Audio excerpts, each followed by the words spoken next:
As of today, this house belongs to us. Everyone else, please leave," declared the unexpected relatives who had suddenly appeared at my door. It was only a few days after Bradley's passing when 9 of them faces I barely recognized arrived out of nowhere, claiming ownership of the very house I had shared with my husband for decades. Their boldness almost made me laugh. They stood there, self-assured yet ignorant, glaring at me suspiciously as though I had something to hide. One of them stepped forward and demanded, "What do you mean by laughing? Yo us an explanation." I smiled bitterly and replied, "Don't you know? House already belongs to me." They looked at me in disbelief, and I continued.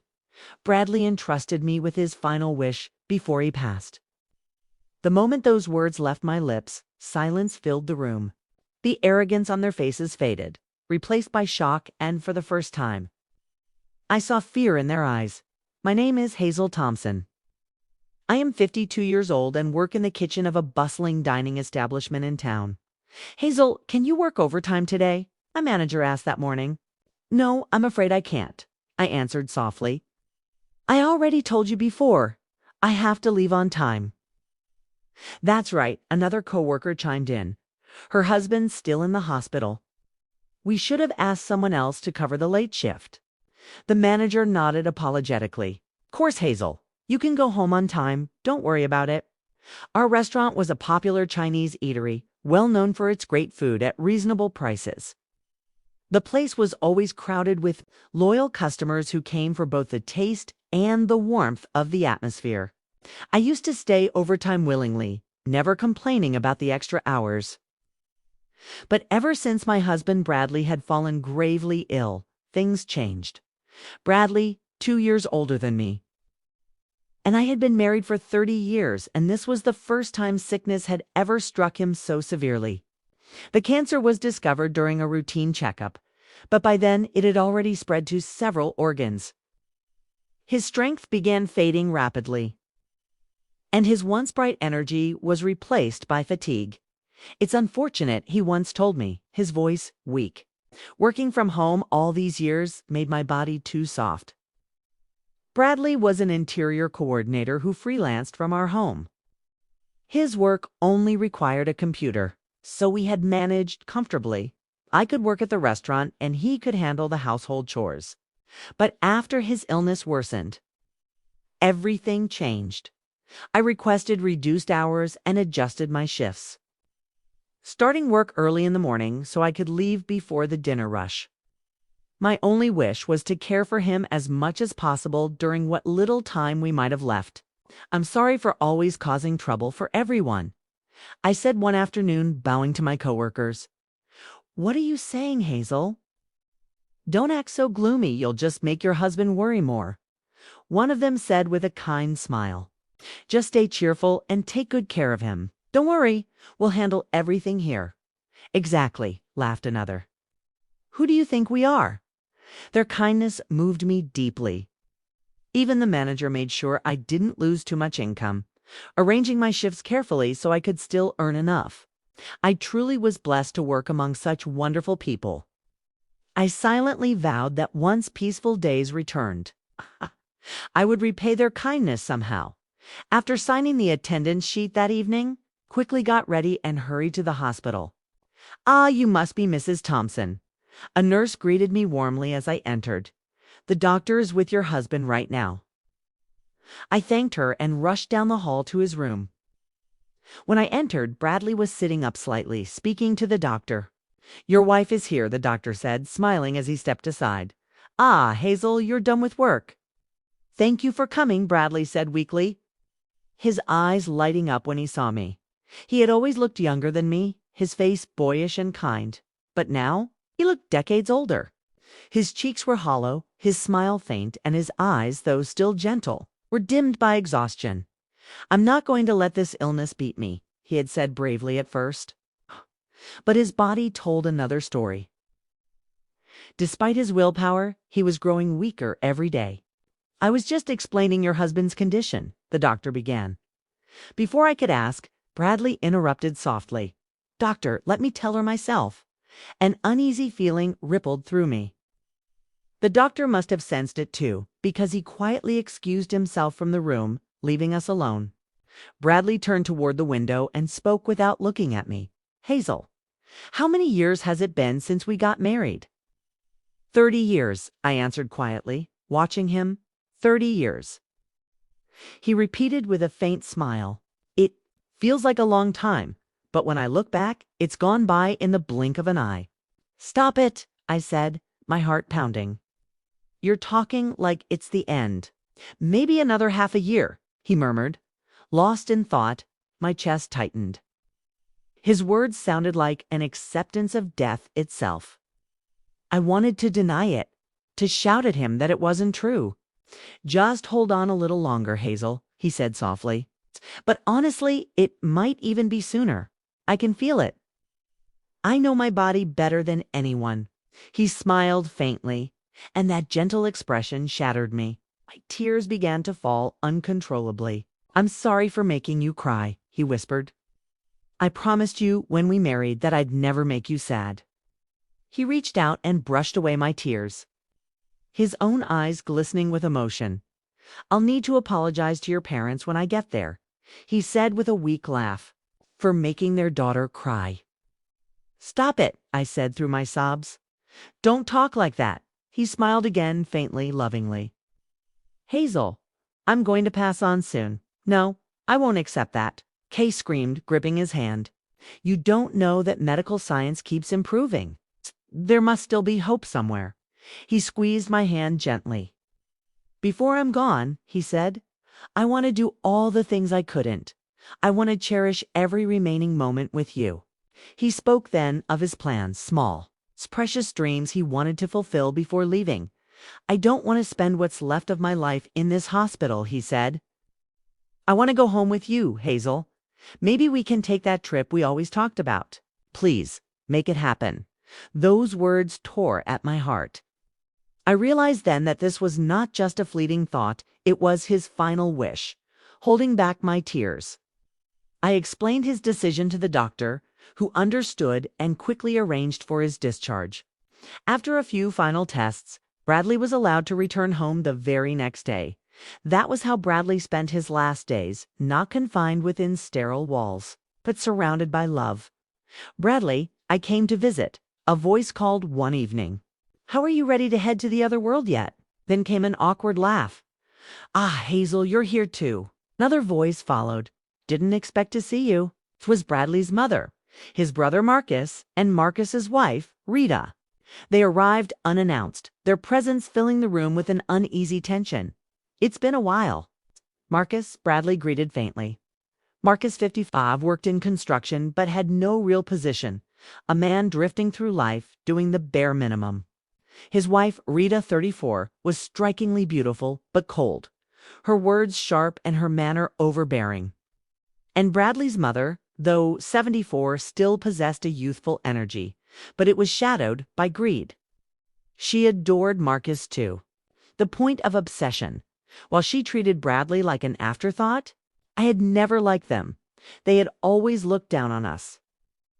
Marcus constantly made thoughtless jokes, and Rita from the very first day treated me like an enemy. As for my mother-in-law, she didn't see her son as family, only as a source of money.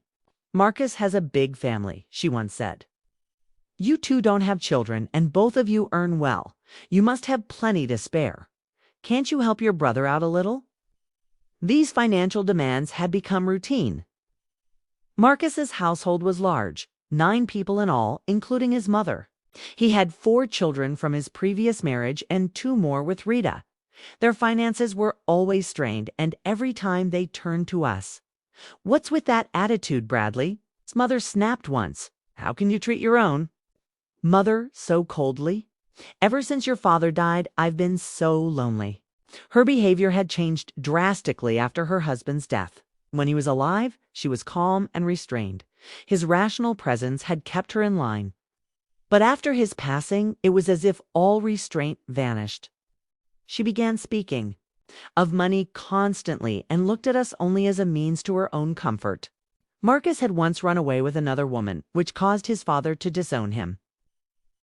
But when their father died, the disownment was lifted, and Marcus returned home with his new wife, Rita, and his growing family. This month's been tough again. Marcus said that day, his tone casual. Can you give us a little support? Please stop, I said sharply.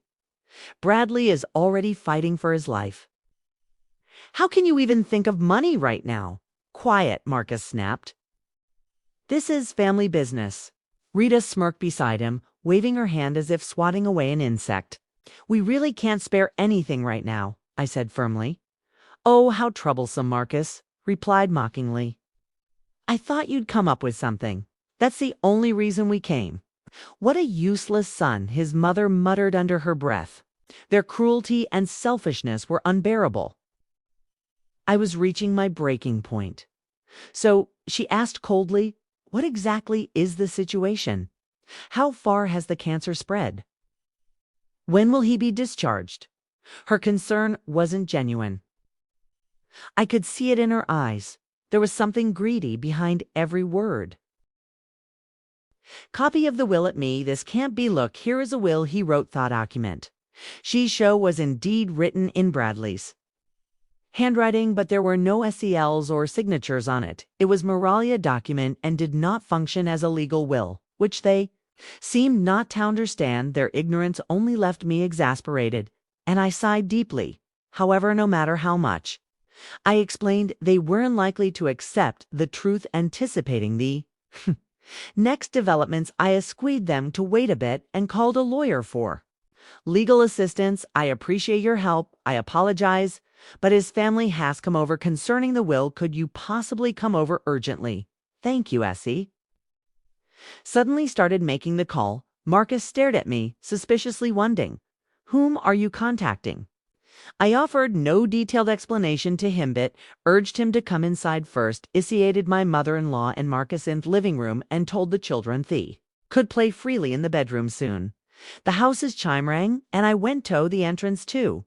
Greet the visitor. I then escorted the person I was speaking with on the phone into the living room. I apologized for the delay as the suited man entered the room. Marcus and Theothers immediately became more cautious. They glared at him with hostility. I'm sorry for thy inconvenience. This is Mr. Russell Thelloweir, who has been helping us with Bradley's matters. Russell. I called Yabi because my mother-in-law brought a will. A lawyer upon learning Russell's identity, my mother-in-law exclaimed in astonishment. I got acquainted to him through a friend of the owner of the villa we were renting, and he had been briefed on the matter, although he was young at 30 years old, causing Bradley and I to feel uneasy initially. He was reputed among his friends for his quick thinking, and especially strong handling off family disputes after a face-to-face meeting. We trusted him completely. Bradley and I had explained the entire situation regarding the inheritance and family troubles too. Russell and Formali hired him as our lawyer. My in-laws seemed completely unaware that Bradley had hired a lawyer. They looked astounded as if they had not been informed at all. Marcus and the others were also. I died, and at a loss for words. Allow me to reintroduce myself. I am Russell Eom here. At Bradley's request, I will be recording this conversation as legal evidence. Unlike Marcus, who dressed it flamboyantly, Russell had a simply prance with black short-cut hair and client straightforward glasses. Mother-in-law seemed to forget why she to the house as she was taken by Russell's presence. Russell greeted politely, prompting them to reflexiveliate his business card, seeing his business card and lawyer badge. Mother-in-law straightened her posture upon realizing he was a legitimate teller. Marcus and Rita also straightened up, showing tense expression after Russell and I sat on the sofa facing my in-laws to start the conversation. Russell expertly operated voice recorder and the discussion began.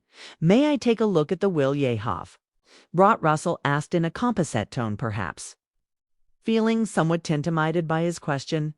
Mother-in-law's hand trembled slightly as she handed over the will. She was probably worried about not being able to secure the inheritance without someone like a lawyer to back her up. It's difficult to maneuver words cunningly against an experienced lawyer. She seemed concerned that the proceedings might turn unfavorable for them. Regardless, Russell calmly read through the will after finishing. He looked at Mia nodded slightly. "Thank you. I will return this to you now," he said, handing the will back to my mother-in-law with a polite smile. His reaction only fueled her anxiety. Further, was that really Bradley's will, she asked. Yes, indeed. It appears to be Bradley's. Will Russell confirm C with this? The house becomes ours. She suddenly began tossert. Confidently, however, Russell promptly tempered her. Expectations building that will is an older version, though. What do you mean, the mother-in-law exclaimed in surprise. It seems you did not catch that. Indeed, the will presented is Bradley's, but the date is old, the will that is officially recognized. As valid as this more recent tone, Russell clarified. He then pulled out a newer will from his bag. This will was more recent than the one my mother-in-law had, and it read, "I leave all my assets to Hazel, the previous Willie. Wrote for my mother is hereby by revoked, and this document shall stand as me official will what let me see." That Trita snatched the will from Russell to verify. It herself, it had a more recented a seal and even a fingerprint imprints, and it stated that a lawyer had officially been commissioned. Making it clear which will was valid, Rita and Marcus's faces turned pale as they realized the situation, and my mother-in-law could only quiver her lips in shock. So what is the effect of this will? Unfortunately, it is just a worthless piece of paper that can be at that moment. Marcus furiously confronted his mother. Despite the lawyer's presence, Saya swiftly pressed her, accusing, "You said the inheritance would be yours." Marcus's words were so fierce. It almost seemed he was about to become physically aggressive. Rita tried to intervene, but Marcus's strength overwhelmed attempts to calm him, and he continued to lash out abusively at his own mother. My mother-in-law cowered under Marcus' angry voice. The scene was truly chaotic. Seeing this, I sternly glared at Marcus and spoke in a calm voice. "Please stop causing a disturbance in someone else's SMO. It's really troublesome." "What did you say?" Marcus retorted. "If you cause any more trouble here, Russell will confirm of everything, and if necessary, we will consider taking legal action." The mention of Russell's name seemed to snap Marcus back to reality. He was facing a lawyer no matter how much Marcus, who was not well versed in law, resisted it, was futile, and he nervously sat back down on sofa. "By the way, did Bradley truly write this will himself?" I asked my mother-in-law amid the now silent rumors. She claimed that Bradley willingly wrote the will during his hospital stay, waited quietly for her to elaborate him. "He did. Bradley wrote it for me while was in the hospital," she said, unablato. Hide her irritation. Really, was Bradley happy to write it? I probed further. Her irritation was evident as this questioning began to feel like an interrogation. "Inuggle ready. That's what I've been telling you. What are you trying to ask?" Retton interjected sharply, and my mother-in-law nodded in agreement. I caught Russell's eye and gave him a signal. Receiving my cue, Russell adjusted his glasses and nodded affirmatively to me. This was his way of giving the green light, and I was about to reveal a significant fact to Munlaws. "That's an interesting story. Budit seems a bit off, actually. Hospital surveillance. Cameras recorded Yo forcing Bradley to write the will as I spoke." I pulled out my laptop from my bag and inserted a USB drive provided by the hospital into the computer port. Bradley had confided in Russell that he was coerced into writing the will. Why inform the hospital of this fact, and they were cooperative, providing us with surveillance footage. I quickly downloaded the data and displayed the video on the screen. We'd be in trouble. Life, you died, and the inheritance didn't come through. My mother-in-law could be heard saying in a threatening tone, as coerced Bradley to write the will. Footage clearly showed her pressuring Bradley to write the will, with Marcus and Rita also present and involved. "If you don't want anything bad happened to your wife, just write through quietly," they could be heard urging Bradley in the video. "Hey, Bradley, just sign this and nothing will happen to her, so don't worry." This video was taken 3 days before Bradley left the hospital. Munlaws were questioning Bradley about progression of his cancer to secure the inheritance. "No, it's not like that.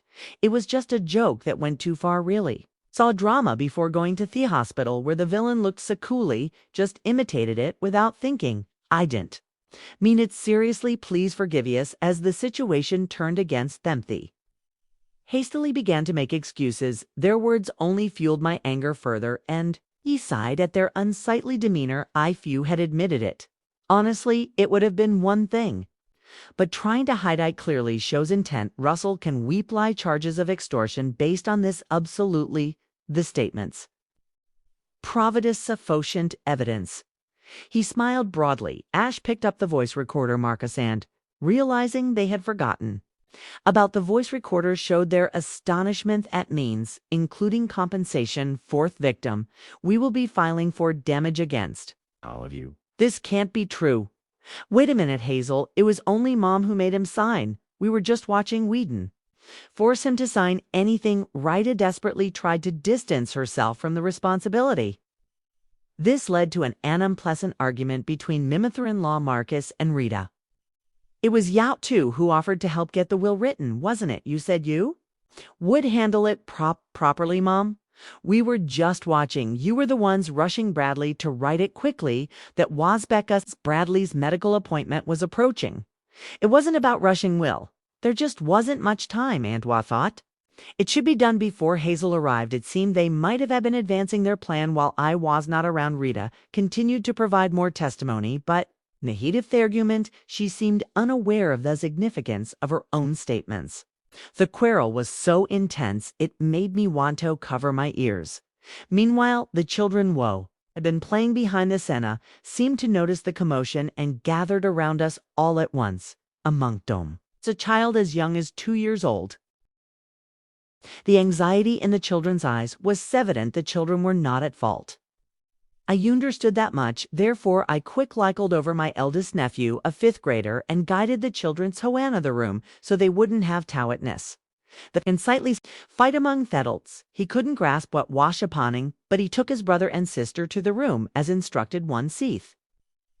Children had left. I calmly criticized the 3 adults. Isn't this sinful? What kind of parents are you? Are you talking about denying your own responsibilities and blaming each other in front of the children?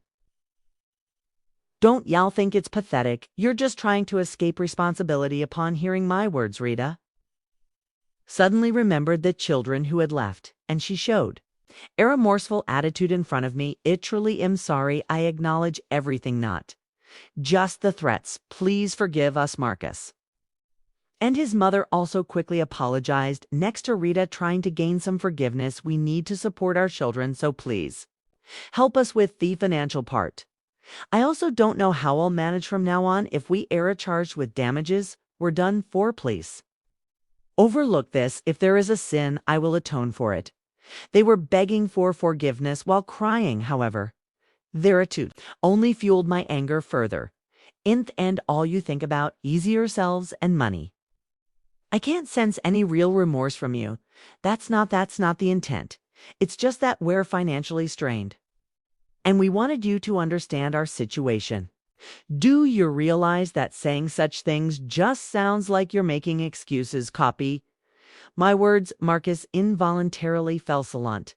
His mother and Rita likely felt the same. Without giving them a chance to apologize further, I threw even harsher words at them. I have no intention of forgiving you. If you truly are concerned about your children, you should be looking to increase your work to repay your debts. Isn't everything thathaponed a result of what you did to Bradley? It's all your fault, yet wisehold.